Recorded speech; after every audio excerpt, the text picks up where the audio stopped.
नमस्ते दोस्तों। आज के टॉपिक में हम फ़िल्टर फार्मूला के साथ लार्ज फार्मूला को कैसे अप्लाई करते हैं, इसका पूरा प्रोसेस स्टेप बाय स्टेप दिखाएंगे। तो वीडियो काफ़ी इंपॉर्टेंट होने वाला है, वीडियो को लास्ट तक देखिएगा। तो चलिए प्रोसेस को स्टार्ट करते हैं।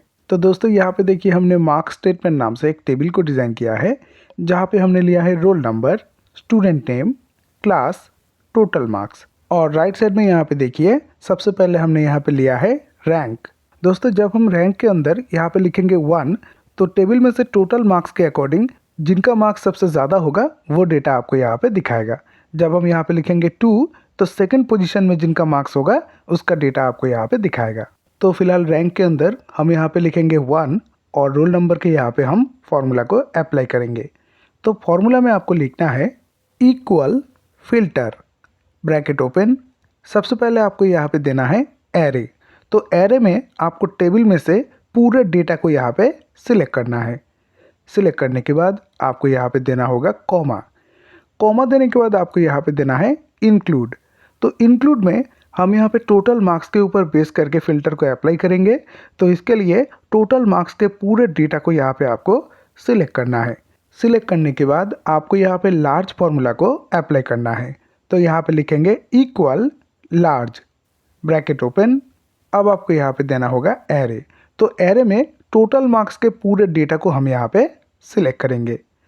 सिलेक्ट करने के बाद आपको यहाँ पे देना है कॉमा। कॉमा देने के बाद आपको यहाँ पे रैंक के सेल को सिलेक्ट करना है। सिलेक्ट करने के बाद ब्रैकेट को क्लोज करेंगे और फिल्टर फार्मूला के लिए और एक बार ब्रैकेट को क्लोज करेंगे। जस्ट एक बार एंटर प्रेस करेंगे। एंटर प्रेस करने के साथ ही यहाँ पे देखिए जिस स्टूडेंट का रैंक 1 है उसका सारा डेटा यहाँ पे आ चुका है। ये है उनका रोल नंबर, ये है उनका नाम, ये है उनका क्लास और ये है उनका टोटल मार्क्स। सारा डेटा यहाँ पे आ चुका है। एक बार टेबल में चेक करते हैं स्टूडेंट का। ये देखिए ये है रोल नंबर, ये है उनका नाम, ये है उनका क्लास और ये है उनका टोटल मार्क्स।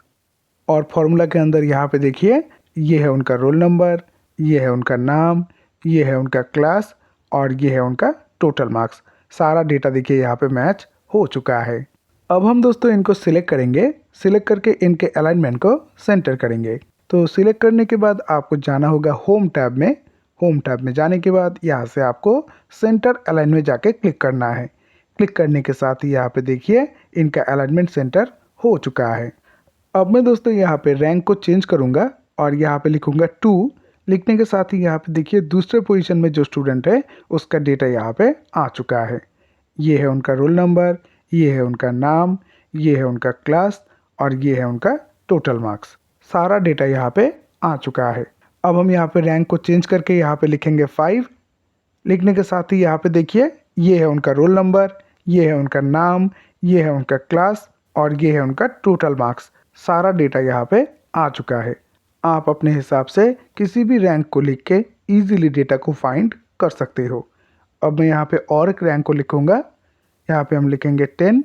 एंटर प्रेस करना है।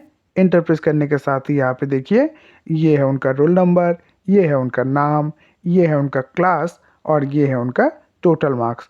सारा डेटा यहाँ पे आ चुका है। तो दोस्तों आप अपने हिसाब से किसी भी रैंक को लिख के ईजिली डेटा को फाइंड कर सकते हो। तो दोस्तों ये था सिंपल प्रोसेस जिसको यूज़ करके आप इजीली माइक्रोसॉफ्ट एक्सेल में फिल्टर फार्मूला के साथ लार्ज फार्मूला को अप्लाई कर सकते हो। वीडियो अगर पसंद आया तो लाइक कर दीजिएगा। Thank you for watching the video. Please keep your support.